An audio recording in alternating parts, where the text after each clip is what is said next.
Welcome to life line. ఈరోజు మనం మాట్లాడుకోబోయే topic IUI, సంతానలేమి సమస్య. ఈ మధ్య కాలంలో సంతానలేమి సమస్య అనేది మనం చాలా విపరీతంగా చూస్తున్నాం. అండ్ సంతానలేమి సమస్య అనేది ఓన్లీ ఫిమేల్లోనే కాదు, మెయిల్లో కూడా జరగచ్చు.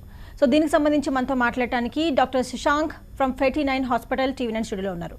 సో మీరు ఈ ప్రాబ్లమ్స్ కనుక ఫేస్ చేస్తున్నట్లయితే వెంటనే స్క్రీన్ పైన స్క్రోల్ అవుతున్న నెంబర్స్కి డైల్ చేయొచ్చు, డాక్టర్ గారితో మాట్లాడచ్చు. ఎలా అండి? హలో. సో సంతానలేమి సమస్య అంటే కొన్ని అపోహలు ఉంటాయి. ఓన్లీ ఫిమేల్లోనే సంతానలేమి సమస్య ఉంటుంది, అందువల్లే వాళ్ళకి బేబీ పుట్టే అవకాశం ఉండదు అని. బట్ మనం ఈ మధ్య కాలంలో కొంచెం అవేర్నెస్ వచ్చింది, మెయిల్లో కూడా సంతానలేమి సమస్య ఉండడం వల్ల పిల్లలు కలిగే ఛాన్స్ ఉండదు అని. దాని గురించి ఏం చెప్తారు sir?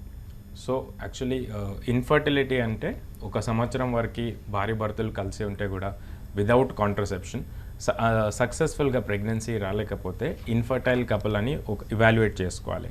So infertility incidence equal ఉంది మేల్ యాజ్ వెల్ యాజ్ ఫీమేల్లో. Around 35 to 40% of the times male factor infertility ఉంటుంది అండ్ ఇంకా 40% of the times female factor. ఒక్కొక్క కేసులో మిక్స్డ్ ఫ్యాక్టర్స్ కూడా ఉంటాయి. ఇద్దరిలో చిన్న చిన్న we will be finding reasons, causes దొరుకుతాయి. So mixed causes and idiopathic unexplained infertility also is one of the diagnosis. Right.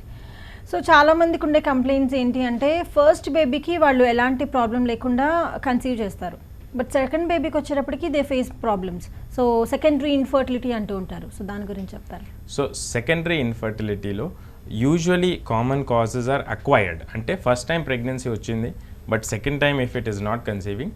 So first thing is tubal factor commonest reason. Fallopian tubes ఉంటాయి గర్భసంచి పక్క left and right side. ఈ ట్యూబ్స్లో sometimes endometriosis వల్ల or due to infection or any reason due to which అదెజన్స్ అంటే అతుకులు వస్తే near the tubal dysfunction అవుతాయి. It can cause secondary infertility అంటే సెకండ్ టైం ప్రెగ్నెన్సీ వచ్చేది ప్రాబ్లమ్స్ అవ్వచ్చు. సర్విక్స్ ఫ్యాక్టర్ కూడా ఒక్కొక్కసారి సర్వైకల్ సికట్రైజేషన్ ఆర్ స్టినోసిస్ అని. And then third common reason is male infertility. Male ఇన్ఫర్టిలిటీలో maybe initially sperm counts normal ఉంటాయి due to any acquired reasons, exposure to chemical or substance abuse, lifestyle disorders, hormonal imbalances valla secondary infertility can happen because of the poor sperm counts. Okay, tubal blocks avdaniki reasons entantaru? Yes, so tubal block main common reason is infection. So దీనికి pelvic inflammatory disease అంటారు. And common causative organisms and the bacteria lo is gonorrhea, chlamydia. And in India, tuberculosis is also very important. అది it can cause a lot of damage. Inflame చేసి దానికి it can cause blockages. Sometimes ఒక్కొక్క సిచ్యువేషన్స్లో reversible blockages ఉంటాయి and ఒక చిన్న procedure ఉంటాయి, హిస్టోస్కోపిక్ guided cannulation అంటారు. అది చేసుకున్నాక we can try to reverse the blockages. కానీ ఒక్కొక్కసారి చాలా permanent damage or very hard obstructive block ఉంటే we may not be able to open up. ఆ సిచ్యువేషన్స్లో if in case single side tube block ఉంటే IUI ఈజ్ రికమెండెడ్ ప్రొసీజర్ ఆ కేసెస్లో, depending on other factors also. And both side tube irreversible block ఉంటే ఆ కేసెస్కి మేము IVF we will be recommending. Right, caller రెడీగా ఉన్నారండి. విజయనగరం నుంచి రాజు గారు. చెప్పండి సార్. నమస్కారం సార్. నమస్తే, చెప్పండి. మా మిస్సెస్కి 10 years అయిందండి మాకు మ్యారేజ్ అయ్యి. 10 years, ఓకే. మాకు చేసేసి చూపులని పెట్టేసి వచ్చిందని తీసారు. వాయిస్ మీ కొద్దిగా గట్టి మాట్లాడతారా? మాకు ప్రెగ్నెన్సీ వచ్చిందండి, చూపు ప్రెగ్నెన్సీ వచ్చింది. ఓకే, ప్రెగ్నెన్సీ వచ్చింది. ఓకే, చూపు ప్రెగ్నెన్సీ నుంచి బ్లాక్ అయిపోయిందని, చూపు బ్లాక్ అయిపోయిందని రైట్ సైడ్ తీసేశారు ట్యూబ్. ఓకే, సాల్పింజెక్టమీ చేశారు. ఓకే, ఇప్పుడు ఒక పక్కన వన్ సైడ్ ఉంది, వన్ సైడ్ ప్రెగ్నెన్సీ వచ్చే అవకాశం ఉంది. Right. So one side open tube ఉంది, ఒక సైడ్ ట్యూబ్ తీసేశారు బికాజ్ దానిలో ప్రెగ్నెన్సీ వచ్చింది. ఈ సిచ్యువేషన్కి ట్యూబల్ ఎక్టోపిక్ ప్రెగ్నెన్సీ అంటారు. అండ్ ఒక్కొక్కసారి if the pregnancy is too large ట్యూబ్కి కన్జర్వ్ చేయలేకపోయాం అండ్ ఒక సైడ్ ట్యూబ్ ఉంటే కూడా there is a definite chance for natural pregnancy. Single tube ఉంటే కూడా 75 to 80% ఫర్టిలిటీ రీటైన్ అవుతుంది. కానీ why this tubal pregnancy has come, ఇది ఒక ఇంపార్టెంట్ ఇవాల్యుయేషన్ చేసుకోవాలి. So usually endometriosis or PID ఈ సిచ్యువేషన్స్లో ectopic pregnancy chances are more. So what happens is ట్యూబ్లో ముందు ఇన్ఫ్లమేషన్ అయ్యి సీలియరీ డ్యామేజ్ అంటారు, ఆర్ దాని వాల్స్ అంత వీక్ అయిపోతే ఈవెన్ దో ట్యూబ్ ఓపెన్ ఉంటే కూడా it will not function properly. So fertilized embryo it will not pass to the uterus, అక్కడనే అది అతుకుంటుంది. So that is one of the reason for the ectopic pregnancy. Definitely one side tube open ఉంటే patent ఉంటే there is a chance of a natural pregnancy. కానీ ఇంకొకసారి previous history of ectopic ఉంటే we have to rule it out in the second time pregnancy test positive వస్తే definitely scan చేసుకోవాలి. Early scan కొద్దిగా అలర్ట్గా ఉండాలి అంతే. రైట్. సో మనం ఎప్పుడూ చెప్పుకుంటూ ఉంటాం, ఇంతకుముందు ఈ సమస్య అనేది ఎక్కువగా ఉండేది కాదు, ఈ మధ్య కాలంలో ఈ ఇన్ఫర్టిలిటీ సమస్య అనేది చాలా ఎక్కువగా ఉంది అని మనం రెగ్యులర్గా ఈ వర్డ్స్ని యూజ్ చేస్తూ ఉంటాం. అసలు ఎందుకంటారు? లైఫ్ స్టైల్ చేంజెస్ అంటారా, లేదంటే లేట్ మ్యారేజెస్ వల్ల అంటారా? Like what you say? మీ దగ్గరికి వచ్చే పేషెంట్స్ నుంచి మీరు ఎలాంటి ఫీడ్బ్యాక్ని తీసుకుంటూ ఉంటారు? ఎస్. సో ఇంపార్టెంట్లీ ఇప్పుడు బికాజ్ కెరియర్ ఓరియంటెడ్ అయిపోతున్నారు అందరు, due to which delayed age for marriage, median age shift అయింది. And importantly they are planning kids at a much higher age. So ఇలాంటి కేసెస్లో we are seeing that particularly oocyte reserve, egg reserve అంటారు కదా, so అది ఒక్కొక్క లేడీస్లో తగ్గిపోతుంది at a very earlier age. So even 35 yearsకే కూడా we are seeing that there is a drastic decrease in the fertility potential of the lady. So egg reserve is one of the criteria. Secondly, lifestyle disorders kuda, because of substance abuse, stress, improper diet, extremely inflammatory foods because of refined carbohydrates, obesity and diabetes also incidence is increasing. So these situations, they are because of lifestyle disorders, stress, and late pregnancy planning. So gametes ki it is getting affected, and of course the substance abuse lo kuda we are seeing drop in the sperm counts, male factors lo. Right. So thyroid ఉన్న వాళ్ళు, PCOD ఉన్న వాళ్ళు కానీ, obesity ఉన్న వాళ్ళు కానీ, వీళ్ళందరికీ ప్రెగ్నెన్సీలో కొంచెం కాంప్లికేషన్స్ వస్తూ ఉంటాయి. అలాంటి వాళ్ళు ఐయుఐకి వెళ్తూ ఉంటారు, ఐయుఎఫ్కి వెళ్తూ ఉంటారు. సో ఏం చెప్తారు? Is it okay? So thyroid డిస్ఫంక్షన్లో basically what we have to check is thyroid gland తక్కువ ఫంక్షన్ చేస్తుందా ఆర్ ఎక్కువ function. So there is hypo and hyper thyroidism. So ఒక థైరాయిడ్ ప్రొఫైల్ చేయించుకోవాలి, నాట్ జస్ట్ టీఎస్హెచ్, దానిలో T3 and T4 అనేది hormones levels కూడా check చేసుకోవాలి. And simple correction ఉంటుంది హైపోథైరాయిడిజంలో, we have to replace the thyroxine levels. So ఇది important metabolic hormone, అన్ని processes of the body govern చేస్తుంది, ఇంక్లూడింగ్ ఓవ్యులేషన్. సో ఓవ్యులేషన్ కోసం it is important that thyroid homeostasis ఉండాలి. So ఆ situation. And secondly obesity and PCOS they have linked. So PCOSలో what happens is again hormonal imbalance is the primary problem. LH FSH ratios అంతా altered అయిపోతాయి. So LH level actually 3 times the ratio of FSH. So ఈ సిచ్యువేషన్లో egg release and egg ఓవ్యులేషన్లో problem ఉంటుంది. And patient will not get periods regularly, అంటే predictable periods ఉండవు, irregular periods ఉంటాయి. And some పేషెంట్స్లో hyper androgenism కూడా that is a thing, అంటే male hormone excess అయిపోతుంది. Mainly it is a hormonal disorder. Right. మరో call తీసుకుందామండి. ఒంగోలు నుంచి రేష్మ గారు. హలో. హలో, నమస్తే మేడం. నమస్తే అండి, మీ ప్రాబ్లం చెప్పండి. హలో, నమస్తే, చెప్పండి. డాక్టర్ గారు, నా వయసు 27, ఇంకా మ్యారేజ్ అయ్యి 4 years అవుతుంది. ఓకే. పిల్లలు లేదండి నాకు ఇంకా, అందుకోసం కాల్ చేశాను. మీరు 4 years నుంచి ట్రై చేస్తున్నారు? అవునండి, మెడిసిన్ కానీ వాడానండి, నాకైతే ఏ ప్రాబ్లం లేదని చెప్పారు డాక్టర్ గారు. అయితే అన్ని టెస్టులు చేసి. పీరియడ్స్ రెగ్యులర్ వస్తాయి మీకు? వస్తాయండి. మీ హస్బెండ్ది టెస్టింగ్ అయిందా? కాలేదండి, ఆయన రాలేదు ఇంకా. Okay okay. సో 4 years నుంచి ట్రై చేస్తున్నారు, మీది టెస్ట్ అన్నీ నార్మల్ వచ్చినాయి, బట్ హస్బెండ్ ఇంకా కణాల పరీక్ష చేయలేదు, కరెక్ట్ కదా?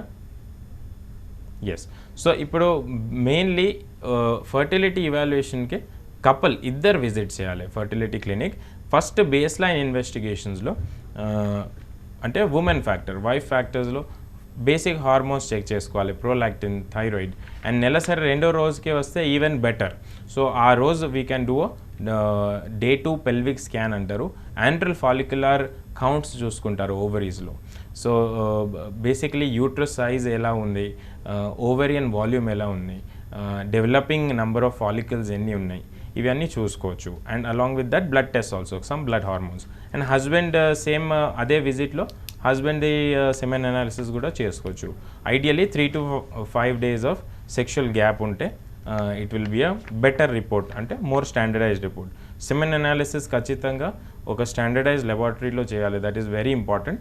ఎందుకంటే చిన్న లెబార్టరీస్లో చాలా ఎర్రర్ రిపోర్టింగ్ అవుతుంది అండ్ ఇన్కరెక్ట్ రిపోర్టింగ్ అవుతుంది. And semen analysis is just an approximate అంటే predictor of the fertility. Sperm counts తక్కువ ఉంటే కూడా they can conceive naturally in most of the cases, either with or without treatment also. Right. So ఎగ్స్లో count, eggs count తగ్గిపోయింది అని మనం రెగ్యులర్గా వింటూ ఉన్న పదాలు ఇవి. అసలు ఎగ్స్ కౌంట్ తగ్గిపోవడానికి రీజన్స్ ఏంటి అంటారు doctor? So premature ovarian failure is one diagnosis where chala lower age lo we are seeing that eggs are diminishing. So one is, the first reason is genetics. So genetic konni factors untai, and secondly it is due to exposure to chemicals and radiation exposure, chemical exposure, or కొన్ని drugs, alkylating agents or some other drugs if the patient is using ఈ సిచ్యువేషన్స్లో కూడా. And fourth is the infection. So కొన్ని reasons ఉంటాయి due to which genetic reasons or infection reasons, because of that ovaries అంతా దాని గుడ్లుది reserve తగ్గిపోతుంది. And ఒక్కసారి once it falls below a certain level, ఇది irreversible problem. So we can't correct it with medicines. అందుకే ఆ సిచ్యువేషన్స్లో we have to identify early and ఇమీడియట్గా if really very poor ovarian reserve ఉంటే అడ్వాన్స్డ్ రిప్రొడక్టివ్ టెక్నిక్స్ అంటే ART ప్రొసీజర్స్కి advice చేస్తాం. Right. So what about stem cell therapy అండి? ఈ మధ్యకాలంలో సెమిస్ట్రల్ థెరపీ అని ఎక్కువగా వింటూ ఉన్నాము. Yes. So stem cell therapy is experimental procedure, regenerative medicine field అది. So they are trying to find out whether stem cells, if once they can give it, can it be possible to improve the ovarian reserve? So inka there are no clear consensus, just guidelines unnai that this is the research thing that is going on, and it can't be said that 100% effective అని చెప్పలేము. దాన్ని ఇంకా researching లోనే ఉంది. yes. Right. మన caller ఉన్నారు రామలక్ష్మి గారు పాండిచ్చేరి నుంచి. రామలక్ష్మి గారు చెప్పండి. హలో చెప్పండి రామలక్ష్మి గారు, మీ ప్రాబ్లం చెప్పండి.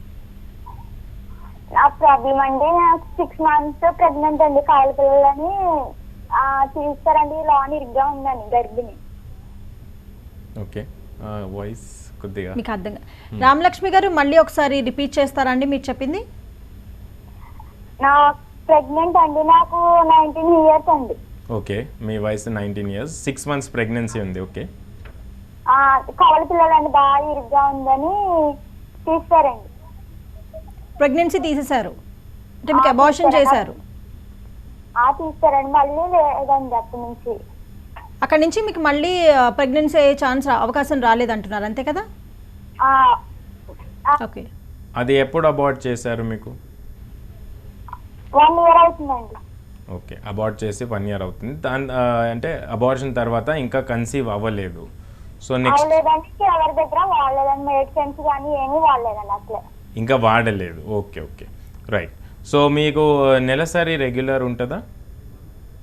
డైలీ మంత్లీ నార్మల్ గానే వస్తుందండి. Okay, right. సో ఇప్పుడు ఇంపార్టెంట్ ఇవాల్యుయేషన్లో నెలసరి రెండో రోజుకి కొన్ని హార్మోన్ టెస్ట్ చేయించుకోవాలి మీరు. అండ్ ఫాలిక్యులర్ మానిటరింగ్ అంటే స్కాన్లో చెక్ చేస్తారు ఫాలికల్స్ ఎలా డెవలప్ అవుతున్నాయి, అండ్ కరెక్ట్ టైమింగ్కి the doctor will be advising మీకు కలిసి ఉండొచ్చు ఇంట్లో అని. సో ఆ టైంలో ఎగ్జాక్ట్ ఫర్టైల్ పీరియడ్ స్కాన్లో డయాగ్నోస్ చేసుకొని అప్పుడు సజెషన్ ఇస్తారు. అండ్ ట్రిగర్ ఇంజెక్షన్ కూడా ఇచ్చినాక భార్యాభర్తలు కలిసి ఉండాలని మీకు అడ్వైస్ చేస్తారు. సో ఇది టైమ్డ్ ఇంటర్కోర్స్ అంటారు. So this is the most recommended method. Husband counts కూడా ఒకసారి చెక్ చేసుకొని నార్మల్ ఉంటే this is the best method మీ సిచ్యువేషన్లో. రైట్. సో అసలు మెయిల్ ఇన్ఫర్టిలిటీకి కాజెస్ ఏంటి అంటారు డాక్టర్? రైట్. సో మేల్ ఇన్ఫర్టిలిటీలో సమ్ టైమ్స్ అంటే 2/3 ఆఫ్ ద టైమ్స్ దానికి రీజన్స్ ఉంటాయి అండ్ 1/3 టైమ్స్ రీజన్సే ఉండవు. So every 1 out of 3 unexplained ఉంటుంది, ఇడియోపతిక్ అంటారు. So important common causes are varicocele. Varicocele అంటే బీజం పైననే కొన్ని వీనస్ ప్లెక్సెస్లో valves because of the defective valves or weak valves pooling of blood అయిపోయి లోకలీ బీజంకి ఎక్కువ హీట్ తాకి what happens is testicular atrophy, testosterone levels తగ్గిపోతాయి, స్పర్మ్ కౌంట్స్ కూడా పడిపోవచ్చు. సో కామన్లీ లెఫ్ట్ సైడ్లో చూస్తాం ఈ varicocele problem. And then next is infections. టెస్టిస్లో ఇన్ఫెక్షన్స్ ఫర్ ఎగ్జాంపుల్ కొన్ని వైరల్ ఇన్ఫెక్షన్స్ ఉన్నాయి like mumps and sometimes tuberculosis, chlamydia, sexually transmitted infections వస్తే కూడా వాట్ హ్యాపెన్స్ ఇస్ డక్ట్స్లో బ్లాకేజెస్ రావచ్చు and because of which sperm counts may be 0, వీరియం levels కూడా ఆ కేసెస్లో ఇజాక్యులేటరీ డక్ట్ అని కొన్ని ఒక పైప్ ఉంటుంది, అక్కడ అబ్స్ట్రక్షన్ అవుతే వీరియం వాల్యూమ్ కూడా తక్కువ అవ్వచ్చు. దెన్ కొన్ని జెనెటిక్ రీజన్స్ ఉంటాయి, అంటే development and genetics. For example klinefelter syndrome అని ఉంటుంది. కొన్ని సిచ్యువేషన్స్ వేర్ క్రోమోజోమల్ నెంబర్ స్ట్రక్చర్లో అబరేషన్స్ ఉంటే that is one of the reasons where male infertility we will see. And then auto immune disorders అంటారు, అంటే immunological infertility, antisperm antibodies అంటారు. That is also one of the known reasons. So ఇవి అన్ని common reasons. Testicular, pre testicular and post testicular. So pre టెస్టిక్యులర్లో we will have like pituitary gland, బ్రెయిన్లో ఒక area ఉంటుంది pituitary which controls all the other hormones. So ఇక్కడ ఏదైనా dysfunction ఉంటే హైపోగొనాడోట్రోఫిక్ hypogonadism అంటారు. సో స్టెప్ వైజ్గా హార్మోనల్ ఇవాల్యుయేషన్ చేసుకోవాలి. In correct indicated cases genetic evaluation కూడా చేసుకుంటారు అండ్ కాజ్ దానికి వెతకాలి. అండ్ రివర్సబుల్ ఉంటాయి కొన్ని కాజెస్ అండ్ కొన్ని causes are irreversible. Right. So ఇప్పుడు ఈ మధ్యకాలంలో ఎర్లీ ఏజ్లోనే మనం పీసీఓడి ప్రాబ్లమ్ని చూస్తూ ఉన్నాం. సో ఎర్లీ ఏజ్లోనే పీసీఓడి ప్రాబ్లం వస్తే లైక్ ఆఫ్టర్ మ్యారేజ్ కన్సీవ్ అయ్యే అవకాశాలు ఎంతవరకు ఉన్నాయి అంటారు? Right. So PCOS basically because of hormone imbalance అండి. సో ఇక్కడ mostly it is link to genetic and life style disorder. So ఫ్యామిలీలో ఉంటేనే we will be seeing at relatively early age. So పీసీఓఎస్లో basically anovulation is the primary problem. Because of అనోవ్యులేషనే ఇన్ఫర్టిలిటీ అవుతుంది. Egg development and egg రిలీజే సరిగా అవ్వదు ఆ కేసెస్లో. సో ఇన్ దీస్ కేసెస్ ఇప్పుడు we have very good techniques. First is diet modification, sugary foods avoid చేయాలి. అండ్ సెకండ్ ఈజ్ మయోఐనోసిటాల్స్ అని కొన్ని ట్యాబ్లెట్స్ వస్తాయి. వైటమిన్ డి కూడా ఒక they are linking a high role for high benefit in vitamin D supplementation. మరి exercise చాలా important. At least 30 minutes physical activity ఉండాలి in PCO patients. And ఈ చాలా రెసిస్టెంట్ పీసీఓ కేసెస్లో the next is hormonal therapy. Hormones కొన్ని ఉంటాయి, for example Yasmin అని వస్తుంది, డిసోజెస్ట్రల్, అండ్ డ్రాస్పెరినాన్ అని కూడా వస్తుంది. And when we give these oral hormonal pills axis కొద్దిగా రీసెట్ అయిపోయి periods will become more regular. కొన్ని యాంటీ ఆండ్రోజెనిక్ హార్మోన్స్ కూడా ఇస్తాం ఆ కేసెస్లో.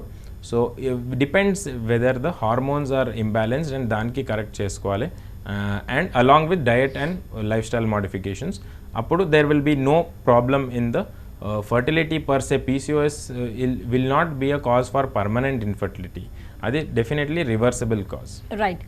సో కౌంట్ తక్కువ ఉంటే కన్సీవ్ అయ్యే ఛాన్స్ ఎంతవరకు ఉంది అంటారు? Right.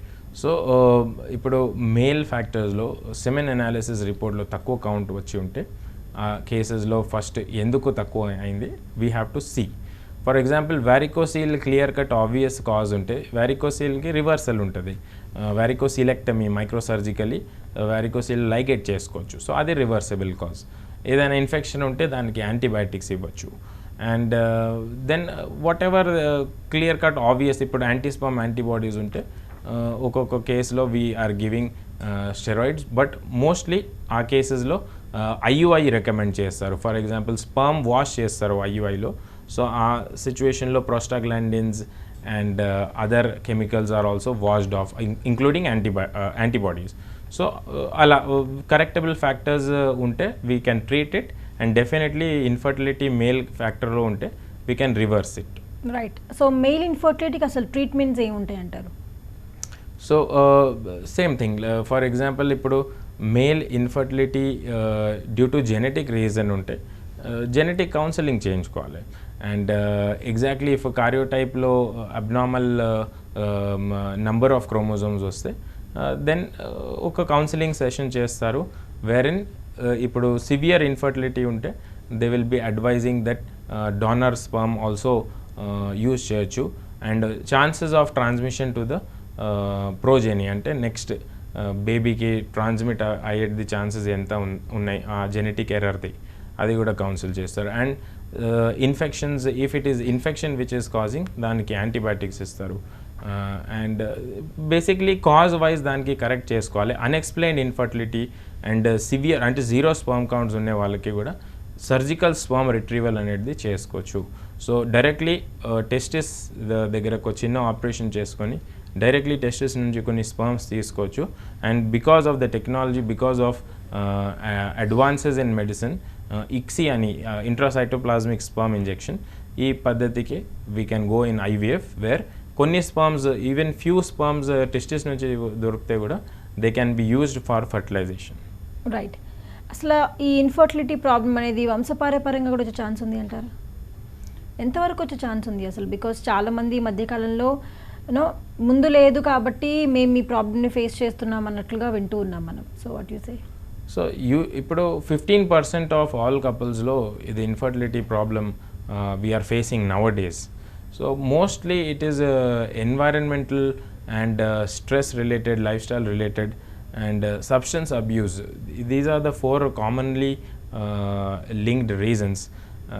And infections also are on a recent rise. Sexually transmitted infections we are seeing in a significant number of patients. Right. So ఇప్పుడు మీరు స్టార్ట్ చేస్తూ ఉన్నారు ఐవీఎఫ్ సంబంధించి క్యాంప్ని స్టార్ట్ చేస్తున్నారు, ఫ్రీ క్యాంప్. సో దాని గురించి చెప్తారా? సో ఇప్పుడు from December 1st to December 31st మా సెంటర్లో అంటే 49 Secunderabad branch we are conducting free IUI camp. IUI అంటే ఇంట్రాయూట్రైన్ ఇన్సెమినేషన్. ఇది వీర్యం ది కనాల్ ప్రాసెస్ చేసి డైరెక్ట్లీ యూట్రస్లో ఎక్కిస్తారు. This is a advanced technique where pregnancy chances చాలా significantly they can improve in some selected cases. So ఈ క్యాంప్కి registrations are already open. 31st December వరకు it is free of charge. So please you can enrol yourself ఆ క్యాంప్కి. Right. Thank you so much అండి. ఇది వాళ్ళ life line updates continue అవుతాయి. చూస్తూనే ఉండండి ఈటీవీ9.